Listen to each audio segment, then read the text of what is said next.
మొత్తం అయోధ్యలో ఉన్న ప్రజలందరినీ తీసుకొచ్చి అన్నగారి దగ్గరికి వచ్చేసాడు. వచ్చేసి ఎన్ని ధర్మపన్నాలు చెప్పాలో అన్ని ధర్మపన్నాలు చెప్పాడు.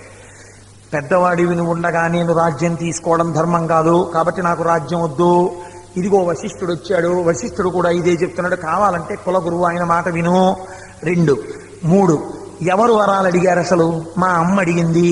మా అమ్మ వరం అడిగితే కదా నాన్నగారు ఇచ్చారు. ఏ అమ్మ వరం అడిగిందో ఆ అమ్మ వరాన్ని ఉపసంహారం చేసేస్తోంది. అక్కర్లేదు మా భరతుడికి రాజ్యం, రానా నువ్వే రాజ్యం కట్టుకో అని చెప్పడానికి అమ్మ వచ్చింది. ఇదిగో ఎదురుగుండా నించుంది. అమ్మ నువ్వు చెప్పే అన్నాడు. అంటే రామ నువ్వు వచ్చేసి రాజ్యానికి నాకు అక్కర్లేదు, నా భరతుడికి అక్కర్లేదు, నా వరాన్ని నేను విత్డ్రా చేసేసాను, అందుకు నువ్వు వచ్చేసేయి. ఇదిగో కైకమ్మ చెప్పేసింది, ఇంక నీకేమిటి అభ్యంతరం? పైగా ఇంకొకటి ఆలోచించు, రాజ్యం అనేటువంటిది ఏదో సరే నేను వచ్చే వరకు కొంచెం ఈ భరిని మీ దగ్గర పెట్టండి అని పెట్టినట్టుగా పెట్టేది కాదే. దానికి ఒక సమర్థత ఉండాలి పరిపాలించడానికి. సమర్థుడు నువ్వు అడిగికి వెళ్ళిపోతావా? సమర్థత లేని నేను సింహాసనాన్ని భరించనా? అలా ఎలా భరిస్తాను? ఎలా చూసినా నేను రాజుని కాలేను, అందుకని నువ్వు తిరిగి వచ్చేయనడి. అంటే ఇప్పుడు రాముడు ఎంత ధర్మాన్ని పట్టుకుని మాట్లాడాలి చూడండి. ఆయన అన్నాడు, సత్యమేవేశ్వరో లోకే సత్యం పద్మాశ్రితా సదా సత్యమూలాని సర్వాణి సత్యాన్నాస్తి పరమం పదం అంటాడు. నువ్వు అమ్మ ఇచ్చినటువంటి వరాలు అమ్మ ఉపసంహరిస్తోంది అంటున్నావు. అమ్మ వరాలు ఎవరిని అడిగింది? నాన్నగారిని అడిగింది. ఎవరిచ్చారు వరాలు అమ్మకి? పట్టాభిషేకం చేసుకోడు రాముడిని నాన్నగారు ఇచ్చారు. ఇప్పుడు అమ్మ చేసిన ఉపసంహారాన్ని అంగీకరించడానికి నాన్నగారు ఏది? నాన్నగారి శరీరంతో ఉండగా నాకు చెప్పిన చివరి మాట ఏమిటి? నువ్వు 14 ఏళ్ళు అరణ్యవాసానికి వెళ్ళమని. ఇప్పుడు నన్ను మళ్ళీ రాజ్యానికి పిలవడానికి తండ్రేడి? కంటికి కనపడనటువంటి భగవంతుడి గురించి మాట్లాడడం, నీకు తెలియని ధర్మం గురించి నువ్వు మాట్లాడడం గొప్ప. నీ కంటికి ఎదురుగుండా కనపడేటటువంటి భగవత్ స్వరూపమైన తండ్రి గారికి ఇచ్చిన మాట నిలబెట్టడం గొప్ప. ఇవాళ నేను రాజ్యానికి వచ్చేస్తే ఎవడు సత్యమునందు నిలబడాలో వాడు సత్యమునందు నిలబడక, నువ్వు ఇచ్చిన మాట నిలబడలేదయా కింద, నువ్వు ఇచ్చిన మాట నీ కొడుకు తప్పాడు, అందుకని నిన్ను కింద లోకాలకి తోసేస్తున్నావన్న నరకంలోకి తోసేస్తే ధర్మం నేను తప్పిపోయిన వాడిని అవుతాను. పిలిచిన వాడివి నువ్వు బానే ఉంటావు, అందుకని నేను రాను. నేను దశరథుడికి ఇచ్చాను మాట, దశరథుడిని సత్యమునందు నిలబెట్టాలి. ఇప్పుడు నన్ను పిలవడానికి దశరథ మహారాజు గారు లేరు, అందుకని నేను రానన్నాడే. ఇప్పుడు చూడండి ఈ అగ్ని పరీక్ష. ధర్మానికి నిలబడ్డాడా మహానుభావుడు? లేకపోతే రాజ్యం కోసం ఇంతమంది వచ్చి పిలిచారు కాబట్టి వెళ్ళిపోదామని అనుకున్నాడా? అన్నయ్య నువ్వు లేకపోతే ఎవరు పరిపాలిస్తారన్నాడు. మహానుభావుడైనటువంటి వాడు, ధర్మాన్ని నమ్ముకున్నవాడు, ధర్మాన్ని పాటించేవాడు ఎక్కడున్నాడో జ్ఞాపకం పెట్టుకోండి, వాడికి సమస్త భూతములు వాడిని ప్రేమిస్తాయి, సమస్త భూతములు వాడికి సాయపడతాయి. పరహితము చేయునెవ్వడు పరమహితుండగును భూత పంచకమునకున్, పరహితమే పరమధర్మము, పరహితునకు నెదురులేదు పర్వేందుముఖి అంటాడు భాగవతంలో పోతన గారు. మీరు అందుకే చూడండి, రామచంద్రమూర్తి కోసం ఒక పక్షి జటాయువు ప్రాణాలు తెలిసింది. రామకార్యం మీద మాట సాయం చేయడానికి సంపాతి రెక్కలు కాలిపోయిన ఒక పక్షి మాట సాయం చేయడానికి ఆహారం తీసుకుని కొన్ని వేల సంవత్సరాలు బ్రతికింది. రాముడు రాజ్యంలోంచి వెళ్ళిపోతే అకాలంగా చెట్లు పుష్పించడం మానేశాయి. రాముడు రాజ్యం వదిలేస్తే ఆయనతో పాటు వృద్ధులు కూడా వెళ్ళిపోయారు. ఆఖరికి రాముడు వెళ్ళిపోతే తండ్రి ప్రాణాలే వదిలిపెట్టేశాడు. రాముడు వెళ్ళిపోతే సింహాసనమే వెళ్ళిపోయింది. అందుకే అయోధ్యకాండ ప్రారంభం చేస్తూనే మహర్షి ఒక మాట అంటారు, ధర్మం వెళ్ళిపోయింది, రాశీభూతమైన ధర్మము వెళ్ళిపోయింది రాజ్యంలోంచి. రాముడు వెళ్ళిపోయాడు కాబట్టి ఇప్పుడు ఏం వెళ్ళిపోతాయి? రాముడితో పాటు అన్నీ వెళ్ళిపోతాయి. ఎక్కడ ఒక ధర్మాత్ముడు ఉంటాడో అక్కడ అన్నీ ఉంటాయి, ఎక్కడ ధర్మాత్ముడు వెళ్ళిపోతాడో అన్నీ వెళ్ళిపోతాయి. అందుకే అయోధ్యకాండ ప్రారంభ శ్లోకానికి మొట్టమొదటి పదం ఏమిటో తెలుసా అండి మహర్షిది? గచ్చతా మాతులకు లంభరతేన తదానగ. గచ్చతా వెళ్ళిపోయినవి. ఎందుకు వెళ్ళిపోతున్నాయి? రాముడు వెళ్ళిపోయాడు. అయోధ్యకాండలో రాముడు వెళ్ళిపోతాడు. రాముడు వెళ్ళిపోతే సింహాసనం వెళ్ళిపోయింది. సింహాసనం అయోధ్య నుంచి నందిగ్రామానికి వెళ్ళిపోయిందండి. పరిపాలన 14 ఏళ్ళు. రాముడు వెళ్ళిపోతే భరతుడు వెళ్ళిపోయాడు. రాముడు వెళ్ళిపోతే లక్ష్మణుడు వెళ్ళిపోయాడు. రాముడు వెళ్ళిపోతే భరతుడితో చిత్రజ్ఞుడు నందిగ్రామానికి వెళ్ళిపోయాడు. రాముడు వెళ్ళిపోతే శోభ వెళ్ళిపోయింది. రాముడు వెళ్ళిపోతే దశరథుడు ప్రాణాలే వదిలేశాడు. ఏమీ వెళ్ళిపోలేదు, అన్నీ వెళ్ళిపోయాయి. ఎందుకు వెళ్ళిపోయాయి రాముడితోటి? రాముడు ధర్మాత్ముడు కనుక. ఎవడు ధర్మాన్ని పట్టుకున్నాడో వాడికి పంచభూతములు, సమస్త ప్రాణులు, నోరున్నవి నోరు లేనివి సాయపడతాయి. మీకు నేను ఆ మాట చూపిస్తాను. రాముడు అరణ్యవాసం చేస్తున్నప్పుడు, నేను ఈ మాట చెప్పే ముందు మీకు నేను వేరొక చిత్రమైన విషయాన్ని కూడా ఇక్కడే ప్రతిపాదన చేసేస్తే రెండూ కలిసిపోతే నాకు సానుకూలం అయిపోతుంది. ధర్మమునకు వైక్లభ్యం లేకుండా ఒక వ్యక్తి జీవితంలో నడిచిపోయింది అనుకోండి, అప్పుడు అతన్ని మనుష్యుడు అని పిలవడం చాలా కష్టం. అంటే మీరు నేను అన్న మాటని బాగా పట్టుకోగలిగి ఉన్నారని నేను అనుకుంటున్నాను. అంటే ఒక వ్యక్తి నాకు ధర్మమే కావాలి అన్నాడు, కేవలం ధర్మమాస్థితం. ఇది కదండి రాముడు అన్నాడు రాజ్యాన్ని వదిలేసే ముందు కైకతోటి. అలా రాముడు చిట్ట చివరి వరకు ఎన్ని సందర్భాలు వచ్చినా నేను ధర్మం వదలను అని అలాగే నిలబడిపోయాడు అనుకోండి. అప్పుడు అసలు ధర్మాన్ని చెడగొట్టగలిగినటువంటి కారణాలు కొన్ని ఉంటాయి అని మీరు నిర్ధారించడం కుదరదు. ఎంతటి ధర్మాత్ముడైనా ఆ ధర్మం మర్చిపోయేటట్టు చేయగలిగిన కారణం కూడా ప్రపంచంలో ఉంటుంది సుమా అని మీరు గుర్తెరగలేరు. ఇప్పుడు అలా గుర్తెరగలేకపోతే ఏమవుతుందంటే దానివల్ల నష్టం ఏమిటి అంటే, ధర్మాచరణము చేసేటటువంటి వ్యక్తిలో ఉన్న జ్ఞానాన్ని తస్కరించగలిగిన దొంగ లేడు అవుతుంది. దొంగ ఎక్కడ ఉంటారండి? మీరు బాగా గమనించండి. దొంగతనం చేద్దామనుకున్నవాడు ఏ ఇంట్లో దొంగతనం చేద్దాం అనుకుంటున్నాడో ఆ ఇంటి యజమాని కన్నా బాగా చూస్తాడు ఆ ఇంటిని. యజమాని రోజు వెళ్ళే ఇల్లే కదా అని తలుపేసుకుని లోపలికి వెళ్ళిపోయి గడి వేసేసుకుంటాడు. రేపో ఎల్లుండో ఇంకా దొంగతనానికి వద్దాం అనుకున్నవాడు ఏ గడియ బాగుండలేదు, రాత్రి తేలిగ్గా ఏ గడియని ముట్టుకుంటే ఊడిపోతుంది, లోపలికి వచ్చిన తర్వాత ఒకవేళ చప్పుడైతే ఎట్నుంచి మనం పారిపోవచ్చు, మనం ఏ గదిలోకి వెడితే ఐశ్వర్యాన్ని దొంగతనం చేయొచ్చు, డబ్బంతా ఏ గదిలో ఉంది, లేకపోతే రాత్రల్లా గదులన్నీ వెతుకుతూ కూర్చుంటే తెల్లారిపోతుంది. వీడు వెతికేటప్పటిక సీతాన్వేషణం అవుతుంది. కాబట్టి ఈ ఆను పాను తెలుసుకోవాలి వాడు.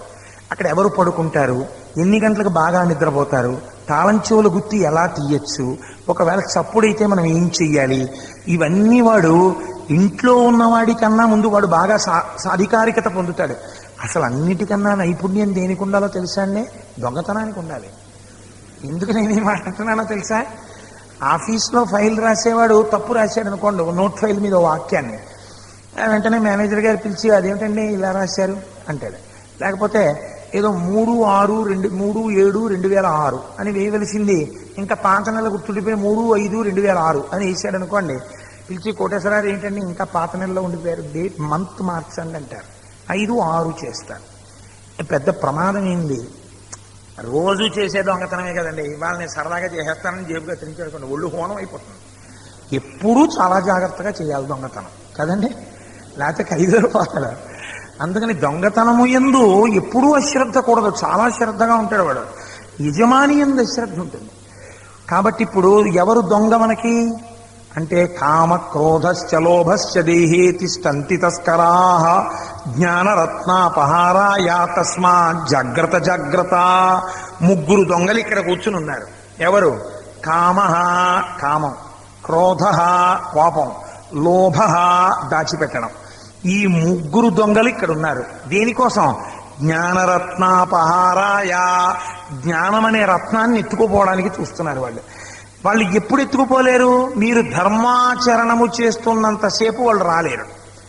మీ ధర్మం ఎప్పుడు పోతుంది? మీరు బాగా జాగ్రత్తగా విచారణ చేసుకోండి. రాముడి జోలికి వెళ్ళేడు ముందు మీ ఓర్పు పోయిందనుకోండి, మీరు ఈ మూడింటిలోనూ వైక్లభ్యం పొందుతారు. ఒకటి, ఎవరో ఏదో అంటున్నారు అనుకోండి, నీ మొహం నువ్వేం కూడబెట్టావు, రేపు పొద్దున పిల్ల పెళ్లి కోసం ఉంచొద్దా, ఇంకో దానికి ఉంచొద్దా అంటుంటే, ఫోన్లో ఏదో పుచ్చుకుని 4 రాళ్ళు వెనకేద్దామన్న లోభం రావచ్చేమో. 2, ఏమిటి అన్నాళ్ళు ఎప్పుడు ఈ దీక్షలు ఇవిని ఏదో ఏం తప్పే ఉంది లేదు, ఈ కోరుకుంటే మాత్రం మనం ఎలాగోలా మనం కూడా ఓ కలర్ టీవీ కొనుక్కుందాం అనుకున్నాడు అనుకోండి, కామము ప్రవేశించింది. అన్ని వేళలా తుచ్చ కామం గురించే నేను మాట్లాడను. 3, క్రోధము. క్రోధం ఇప్పుడు లోపలికి రాగలదు, సహనము పోతే రాగలదు. మీరు చాలా ఓర్పుతో ఉన్నారనుకోండి, లోపలికి రాలేదు. ధర్మాచరణమునకు ప్రధానమైన కవచము సహనమే. ఈ ఓర్పు పోయిందనుకోండి, దొంగ లోపలికి వచ్చేస్తాడు. ఎందుకని? రాజ్యం ఇవ్వను అన్నాడు అనుకోండి దశరథుడు, నీ బాబుగారి సొమ్మా అన్నాడు అనుకోండి రాముడు, వెంటనే నువ్వెవడవా నాకు ఇవ్వడానికి, నువ్వు ఎలా పుచ్చుకున్నావు, పెద్ద కొడుకు కాబట్టి పుచ్చుకున్నావు, నేను అంతే, నువ్వు ఇచ్చేదేంటి, ఇవ్వనను ఇంకో మాట ఖైదులో బారేస్తానన్నాడు అనుకోండి. ఓర్పు పోయిందనుకోండి, నాకు ఇవ్వకపోవడం ఏంటంటే రాజ్యం అని. రాజ్యం కావాలన్న కామం వచ్చేసింది, క్రోధం వచ్చేసింది, లోభం వచ్చేసింది, ధర్మం పక్కకి పోయింది అంతే. ఆ కోపంలో తండ్రిని అనకూడని మాట అనేస్తాడు, ఖైదులో బారేస్తాడు, సింహాసనం ఎక్కేస్తాడు, అన్ని జరిగిపోతాయి, అందరి దొంగలు లోపలికి వచ్చేస్తారు. కేవలం ధర్మమాస్థితం అన్నాడు అనుకోండి, రాలేరు ముగ్గురు. ఆయన శిఖ కట్టుకుని నారచీర కట్టుకుని పాదుకలు లేకుండా అడవికి వెళ్ళిపోతాడు. ఎలా వస్తారు లోపలికి? మరి ఇలా ఎక్కడా అసలు రాముడు తట్టుకుంటూ వెళ్ళిపోయాడు అనుకోండి, ధర్మం అన్నదాన్ని దాటడు అనుకోండి, అప్పుడు ఇంకా అసలు దొంగలు ఎలా ప్రవేశిస్తారో మీరు ఎలా చెప్తారండి? కాబట్టి రామాయణంలో 2-3 సందర్భాలు చూపిస్తారు. నువ్వు ధర్మమునందు వైక్లభ్యం వస్తే మళ్ళీ ఎలా ఊంచుకుని నిలబడాలో చూపిస్తారు రామాయణంలో. జారి పడిపోతే ఎలా నిలబడాలో ఎవడైనా ట్రైనింగ్ అవుతాడేంటి? ఎవడు ట్రైనింగ్ అవడదానికి. కానీ కాలు జారిపోయింది అంతే, కాలు జారిపోతున్నప్పుడు గబాలను దేన్నో పట్టుకుని ఊంచుకోవడం అప్పటికప్పుడు వస్తుంది అంతే. అంతేగాని ఏమన్నా ఎప్పుడైనా జారిపోతానేమో, జారిపోయినప్పుడు పట్టుకోవడం ఎలాగో ట్రైనింగ్ ఇవ్వడానికి ఎక్కడైనా ఇన్స్టిట్యూషన్ ఉంటుందా అని అడుగుతాడు ఎవడైనా? అలా ఎవడు అడగడు, అప్పుడు ఉంచుకోవాలంతే నువ్వు. అలా మీరు చూడండి, రామాయణంలో రాముడు ఒకసారి ధర్మం తప్పిపోయే పరిస్థితి వచ్చేసింది. ఎక్కడొచ్చేసింది అంటే ఒక గేటు తెరుచుకుంది. ఎక్కడ తెరుచుకుంది అంటే క్రోధమన్న గేటు తెరుచుకుంది ఒకసారి.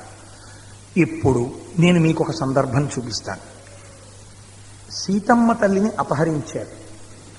సీతాపహరణం రావణాసురుడు చేసిన తర్వాత రాముడు తిరిగి పర్ణశాలకు వచ్చాడు. పర్ణశాలకు వచ్చి ముందు లక్ష్మణుడిని నిగ్రహించాడు. నువ్వు ఎందుకు వచ్చావు, నేను నీకు చెప్పింది ఏమిటి, నువ్వు చేసింది ఏమిటి?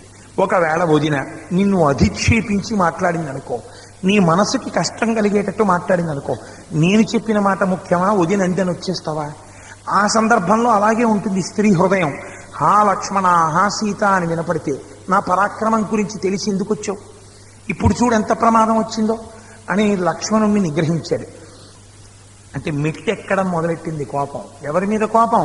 బహిప్రాణ ఇవాపరహ, తనకి ప్రాణ సమానుడైన లక్ష్మణుడితో మొదలైపోయింది కోపం.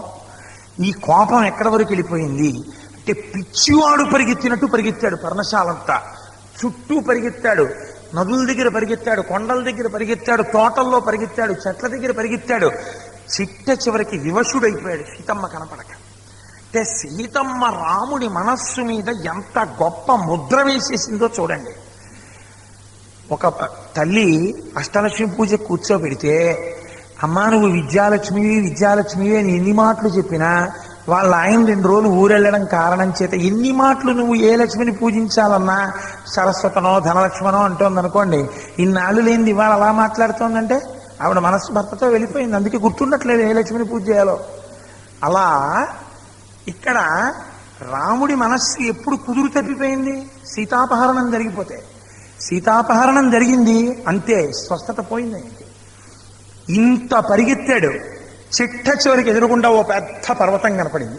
దాన్ని అడిగాడు, పర్వతమా నువ్వింత ధీరత్వంతో నిలబడతావు, నీకు కదలిక లేదు, నువ్వు ప్రతి కష్టాన్ని తట్టుకుని నిలబడతావు, నీకు ధైర్యం ఉన్నదానివి. అందుకే ఆయన ఎంతటి ధైర్యవంతుడో తెలుసా అండి? మేరునగ పర్వతం అండి అంటాం, ఆ మేరు పర్వతంతో పోలుస్తాం. మేరునగ ధీరుడండి అంటాం. నీకు ధైర్యం ఉంది, నీకు పిరికితనం లేదు, ధైర్యానికి నీతో పోలుస్తారు. నిన్ను అడుగుతున్నాను, సీతను ఎవరు అపహరించారు చెప్పన్నాడు. రాముడు ఎంత గట్టిగా అరిస్తే, ఎవరు సీతను అపహరించారో అని అరిస్తే, ఎవరు సీతను అపహరించారు, ఎవరు సీతను అపహరించారు, ఎవరు సీతను అపహరించారు అని ప్రతిధ్వని వచ్చింది. 4 మాటలు అరిచాడు, కోపం వచ్చింది. నేనన్న మాట నాకు చెప్తున్నావా, విక్కిరిస్తున్నావా అంటే లోకంలో ఓర్పు ఉన్నవాడు చేత కానివాడుగా కనబడతాడు ప్రపంచానికి. ఒక్కొక్కసారి లోకం నా ఓర్పుని తప్పుగా అర్థం చేసుకుంది, నన్ను చేత కానివాడు అనుకుంటోంది. లక్ష్మణ, ఇప్పుడు చేస్తున్నాను ప్రతిజ్ఞ, ఏం చేస్తున్నానో జాగ్రత్తగా విను. యథా జరా యథా మృత్యు యథాకాలో యథావిధి. అంత కోపంలో కూడా ఎలా చెప్తాడో చూడండి. ఏ విధముగా వృద్ధాప్యమును మనిషి అతిక్రమించలేడో, వృద్ధాప్యం మీద పడిపోకుండా ఎవడైనా ఆపుకోగలడండి? యథామృత్యు, ఎక్కడికెక్కడికి వెళ్ళి దాక్కున్న మృత్యువుని ఎలా తప్పించుకోలేడో, యథాకాలో, వెళ్ళిపోతున్న కాలాన్ని ఎవ్వడు ఎలా ఆపలేడో, యథా విధి, భగవంతుడి ఆజ్ఞని ఎవ్వడు ఎలా తప్పలేడో, అలా ఇవ్వాల నా బాణ పరంపర నుండి లోకము తట్టుకోదు. నా యొక్క నారాచ బాణముల చేత ఈ ఆకాశాన్నంతటితో పంజరం కడతాను. సూక్ష్మభూతములు కూడా తిరగవు, ఆగిపోతాయి. నేను ఈ పృథివి లేకుండా చేసేస్తాను. పర్వతాలన్నింటినీ చూర్ణం చేసేస్తాను. సముద్రాలన్నింటినీ కలయ తిప్పేస్తాను. నదీ నదములను కలిపేస్తాను. ఏ ప్రాణి బ్రతికి ఉండడానికి వీల్లేదు. లోకమునందు రాక్షసుడు, పిశాచము ఇలాంటి మాటలు వినపడవి. జాతులు లేవు, వర్ణములు లేవు, ప్రాణులు లేరు. ఉత్తర క్షణమునందు నేను రుద్రుడనై, నేను లోక సంహారకుడనై, ఇంకొక 10 నిమిషాల తర్వాత అసలు ఏమీ లేనటువంటి ఒక చీకటి స్వరూపంగా ఈ లోకాన్ని మార్చేస్తున్నాను. ఎక్కడ సీతమ్మ ఉన్నా దేవతలు తెచ్చి సీతమ్మని యథాతథంగా నా ముందు నిలబెట్టారా సరే, లేకపోతే ఇవాళ నేను లోకాలనన్నింటినీ లయం చేసేస్తున్నాను. ఇది నా ప్రతిజ్ఞ. ఎవరెదురు నిలబడతారో నేను చూస్తాను అని నారాచబాణం తీసి వింటినారిని సాధించాడు. సారిస్తే ఇప్పుడు చెప్పండి, రాముని యందు క్రోధము ప్రవేశించి ధర్మము తప్పిపోతున్నాడా లేదా? తప్పిపోతున్నాడు. వచ్చేసింది ప్రమాదం, గేటు తెరిచేసుకుంది. క్రోధం ఆవహించేసింది సీతమ్మ కనపడలేదని. సీతమ్మ కోసం లోకాన్నంతటినీ నాశనం చేసేస్తానన్నాడు. ఇప్పుడు లక్ష్మణుడు, అందుకని రాముడు లక్ష్మణుడు పక్కనుంటారు. రాముడు ధర్మమైతే లక్ష్మణుడు శ్రద్ధ. శ్రద్ధ అంటే ఆస్తిక్య బుద్ధి. తను చదివినది తాను నమ్ముట, తాను విన్నది తాను నమ్ముట. ఆ నమ్మకం నీకు లేనప్పుడు నువ్వు చెప్పడం చదవడం అనవసరం. ఇప్పుడు లక్ష్మణుడు అన్నగారి కాళ్ళ మీద పడే అన్నాడు, అన్నయ్య ఏం ఆశ్చర్యం అన్నయ్య, నీకు ఇంత క్రోధమా మహానుభావ? పురా భూత్వా మృదుద్దాంత సర్వభూతహితే రతః న క్రోధవశమాపన్నః ప్రకృతిం హాతుమర్హసి. అరణ్యకాండ. అంటాడు లక్ష్మణుడు, అన్నయ్య అసలు ఏ ప్రాణిని చూసినా పరమ ప్రేమతో నాలో ఉన్న ఆత్మ ఏదో అందులో కూడా ఆత్మ ఉన్నది అని సర్వభూతహితే రతః, అన్ని భూతములను ప్రేమించడమే నేను ఇన్నాళ్ళు నీ దగ్గర చూశాను. ఇవాళ నువ్వేం చేస్తున్నావో తెలుసా అన్నయ్య? నక్రోధవశమాపన్నః ప్రకృతిం హాతుమర్హసి. నీ యందు కని విని ఎరుగని క్రోధము ఆవహించేసింది. దీని చేత నువ్వు ఈ సమస్త బ్రహ్మాండములను నశింపచేయడానికి సిద్ధపడిపోతున్నావు. నేనొక్క మాట అడుగుతాను, చెప్పు. ఏకస్త్వనాపరాధేన హంతుం లోకనహార్హసి. లోకమునందు ఒక్కడు తప్పు చేశాడు, సీతాపహరణం చేసి. వాణ్ణి శిక్షించడం మానేసి దానికి లోకాన్నంతటినీ శిక్షించేస్తావా? లోకంలో ధర్మాత్ములు, లోకమునందు దైవ సంపత్తి కలిగినటువంటి పురుషులు, లోకమునందు ఋషులు, లోకమునందు మునులు, లోకమునందు ఈశ్వరాంశ సంభూతులు లేరా అన్నయ్య? 99 పాళ్ళు దైవీ సంపత్తి నశించిపోతోంది, ఒక్క పాళ్ళు రాక్షస సంపత్తి నశించిపోతోంది. దీనికోసమా నీకు విశ్వామిత్రుడు అస్త్రశస్త్రాలు ఇచ్చింది? ఇలా ఉపయోగిస్తావనా?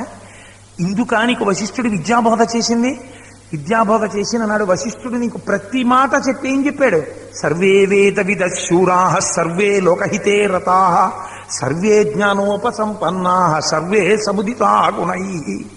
నీకు ఎంత ఉపాసన బలం ఉన్నా, నీకు ఎంత శక్తి ఉన్నా, నిన్ను నీవు నిగ్రహించుకోగలవని, తప్పు చేసిన వాడి యందు ఓర్మితో ఉండగలవని, లోకాన్ని కాపాడతావని కదా నయా నీకు ఇంత అస్త్రశస్త్రాలు ఇచ్చారు. ఇవాళ నువ్వు ఆ ఓర్పు పోయి నీకు క్రోధం వచ్చేసిందా? చంద్రే లక్ష్మీ ప్రభా సూర్యే గతిర్వాయౌ భువి క్షమ. ఎంత గొప్ప మాటలు చెప్తాడండి లక్ష్మణుడు. అన్నయ్య, చంద్రుడి యందు కాంతి ఎలా ఉంటుందో, సూర్యుడి యందు ప్రభ ఎలా ఉంటుందో, భూమికి ఓర్పు ఎలా ఉంటుందో, వాయువుకి కదలిక ఎలా ఉంటుందో, అలా నీయందు నేను ఒక గుణాన్ని చూశాను. ఏమిటో తెలుసా అన్నయ్య? అది తైచే ఉత్తమం యశాహ. యశస్సు అంటే కీర్తి.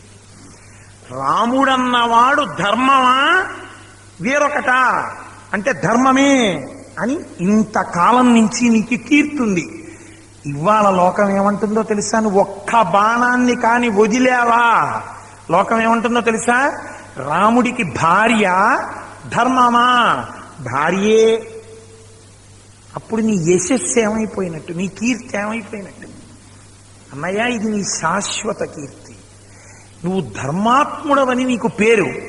ఉదిన కనపడనంత మాత్రం చేత ఇంత పని చేస్తావా అన్నయ్య? ఎందుకు వచ్చిందో తెలుసా నీకు ఎంత కోపం? శోకోనాశయతే ధైర్యం, శోకోనాశయతే స్మృతం, శోకోనాశయతే సర్వం, నాస్తి శోక సమోరిపు. ఇవండి జీవితంలో హృదయ ఫలకం మీద బంగారు అక్షరాలతో రాసుకోవలసినటువంటి శ్లోకాలు. శోకోనాశయితే ధైర్యం. ఎవరికైనా బాగా కష్టం వచ్చేస్తే ముందు ధైర్యం పోతుంది. శోకోనాశయితే స్మృతం. విన్నవన్నీ మర్చిపోతాడంతే. ఆయన చెప్తాడండి, ఆయనకేంటి అంటాడు. శోకోనాశయితే స్మృతం, శోకోనాశయితే సర్వం. అది ఇది ఏమిటన్నాయా? అన్నీ పోతాయి. నాస్తి శోక సమో రిపుః. శోకంతో సమానమైన శత్రువు ప్రపంచంలో ఇంకోట్లేదు. ఇవాళ నీ ఎందొచ్చిన మొదటి దోషం ఏమిటో తెలుసా? సీతమ్మ కనపట్టలేదని శోకం కలిగింది. శోకంలోంచి క్రోధం వచ్చింది. క్రోధంలోంచి ధర్మం పోవడానికి తలుపు తెరుచుకుంది. ఇంకొక క్షణంలో నీ కీర్తి నశించబోతోంది. ఒక్కసారి అన్నయ్య ఆలోచన చెయ్యి. ఇప్పుడు బాగా గుర్తుపట్టండి ఎందుకుంటాడో రాముడి పక్కన లక్ష్మణుడు. ధర్మము పక్కన శ్రద్ధ ఉండాలి. తను విన్నది, తను చదివింది, తను నేర్చుకున్నది జ్ఞాపకానికి రావాలి. ఇలా కొట్టుకుపోవడానికా నాకు ఈ శాస్త్ర పరిజ్ఞానం అని ఉత్తర క్షణం అన్నాడు. తమ్ముడా, నువ్వు చెప్పింది చాలా గొప్ప మాటరా. ఒక్కడి కోసం లోకాన్ని నాశనం చేస్తానా? చెయ్యను. నేను ధర్మం వీడను నాన్న. ఏం చేద్దామో నువ్వు చెప్పు. నిజమే, నా మనస్సుని శోకం ఆవరించిందన్నాడు. అన్నయ్య, మన ఇద్దరం కలిసి వెతుకుదాం, అణువణువు గాలిద్దాం. మనకి సీతమ్మ దొరుకుతుంది అన్నయ్య, తప్పకుండా దొరుకుతుంది. నువ్వు ధర్మాత్ముడవు. నీ భార్యని ఎవడపహరించినా తిరిగి నీకు చేరుతుంది. నువ్వు బెంగ పెట్టుకోకన్నయ్య అన్నాడు. అలాగే తమ్ముడు, మన ఇద్దరం కలిసి వెతుకుదామని బయలుదేరాడు. ఇక్కడ నేను మీకు ఒక విషయం చెప్పాలి. పర్వతం చెప్పలేదు, గోదావరి చెప్పలేదు. రావణుడు వచ్చి బాణాలతో కొడతాడని భయపడింది. ఎవరు చెప్పారో తెలుసా అండి? రాముడికి సీతమ్మని ఎత్తుకుపోయారు అన్న విషయాన్ని నోరు లేని మృగాలు రాముడి వంక చూసి ఏడ్చి ఎలా చెప్పాలో తెలియక ముఖాలెత్తి దక్షిణ దిక్కు వంక చూస్తూ పరిగెత్తి. రాముడు లక్ష్మణుడి వంక చూసి ఎందుకు ఈ జంతువులు ఇలా పరిగెడుతున్నాయి లక్ష్మణ అన్నాడు. అన్నయ్య, నోరు లేని జంతువులు కదా, నోరు విప్పి చెప్పడం చేత కాక రాముడికి చెప్పలేకపోతున్నామని ఏడ్చి దక్షిణ దిక్కుకి తలలెత్తి పరిగెడుతున్నాయి. అంటే ఎవరో సీతమ్మని ఆకాశ మార్గంలో దక్షిణ దిక్కుకి అపహరించారన్నయ్య అన్నాడు. చూడండి, ఇప్పుడు మీరొక్క విషయం రామాయణాన్ని జాగ్రత్తగా ఆలోచించి రాముడి పక్కన లక్ష్మణుడు ఎందుకుంటాడో, మనం ఎందుకు అలా నమస్కారం చేస్తామో జ్ఞాపకం తెచ్చుకుంటే, మన ధర్మము నశించిపోవలసినటువంటి ఉద్విగ్న పరిస్థితులు ఏర్పడిన నాడు రాముడి పక్కన లక్ష్మణుడి వలన రాముడు ధర్మాత్ముడైన సందర్భం మీ జ్ఞాపకానికి వస్తే మీరు ఉత్తర క్షణం మళ్ళీ స్వస్థతలోకి వెళ్ళిపోతారు. మీ శాస్త్ర పరిజ్ఞానం మీకు జ్ఞాపకం వస్తే, మీ గురువు మాటలు మీకు జ్ఞాపకం వస్తే, వాల్మీకి హృదయం మీకు జ్ఞాపకం వస్తే, ధర్మాత్ముడైన రాముడు విజయం సాధించాడని మీకు పూనిక కలిగితే మీరు ధర్మ మార్గాన్ని తప్పరు.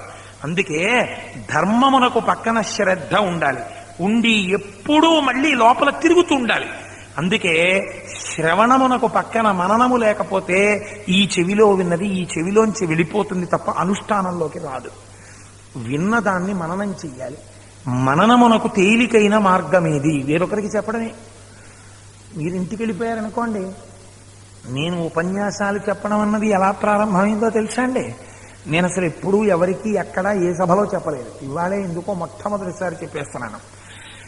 నేను ఒకనాడు పెద్దాపురం నుంచి లూనా ఉండేది ఆ రోజుల్లో. నాకు ఆ లూనా మీద శ్రీభాష్యం అప్పలాచార్య స్వామి వారు పక్కన సూర్యకళా మందిరంలో ఉపన్యాసం చెప్తున్నారు. రాయవరపు మృత్యుంజయరావు గారి తండ్రి గారి ఆ సభలో చెప్తుంటే నాకు అప్పలాచార్య స్వామి వారి మీద ఉన్న భక్తి కారణం చేత ఆ రోజున పెద్దాపురం నుంచి కాకినాడ వచ్చాను. వస్తున్నంతసేపు లూనా మీద నా భార్యతో ఆ వడిబాయక తిరిగే ప్రాణబంధుడా అన్న కీర్తన గురించి మాట్లాడుతూ వచ్చాను. వచ్చి దూరంగా నిలబడ్డాను. నిలబడితే చోట్లేదు ఎక్కడ. ఇగో అలా ఎక్కడో గేట్ల దగ్గర ఉన్నాను. సభంతా అయిపోయిన తర్వాత అప్పలాచార్య స్వామి వారు చూసి, ఓయ్ కోటేశ్వరరావు ఇలా రావోయ్ అన్నారు. అంటే అలా తిరిగి ఆ తలుపుల్లోంచి ఇలా దగ్గరికి వచ్చాను. రావోయ్ దగ్గరికి అన్నారు. ఏం నాయనా అంత దూరం నుంచి వచ్చావా నా కోసం? రామాయణాన్ని నమ్మిన వాడికి ఉన్న లక్షణం పూర్వభాషీచ రాఘవ. ఆయన ముందు పలకరించేవారు మహానుభావుడు. పలకరిస్తే తిరిగి వెళ్ళిపోతున్నప్పుడు, ఏమయ్యా నీకేమున్నా ఏమీ లేకపోయినా నువ్వు నమ్మిన దాన్ని, నువ్వు తెలుసుకున్న దాన్ని చెప్పగలిగిన ప్రజ్ఞ ఒకటి ఈశ్వరుడు విభూతిగా ఇచ్చాడుగా. నీకు దాని మీద ఏ కోరిక లేకపోయినా, 2 ఉన్నా 3 ఉన్నా 100 మంది ఉన్నా 1000 మంది ఉన్నా, నువ్వు నమ్ముకున్న దాన్ని ఇంకొకరికి చెప్తే మననం అవుతుందిగా, మరిచిపోకుండా ఉంటావుగా, దాని ఎందుకు కొన్నాళ్ళకి పూనిక కలుగుతుందిగా. అందుకని చెప్పుకోవడం ఎందుకు మొదలెట్టకూడదు? చెప్పుకోవడం మొదలెట్ట నాకు చెప్పండి మా ఆవిడ. అప్పుడు ప్రారంభమైంది. ఇదిగో ఇప్పటికి ఈ స్థితికి వచ్చి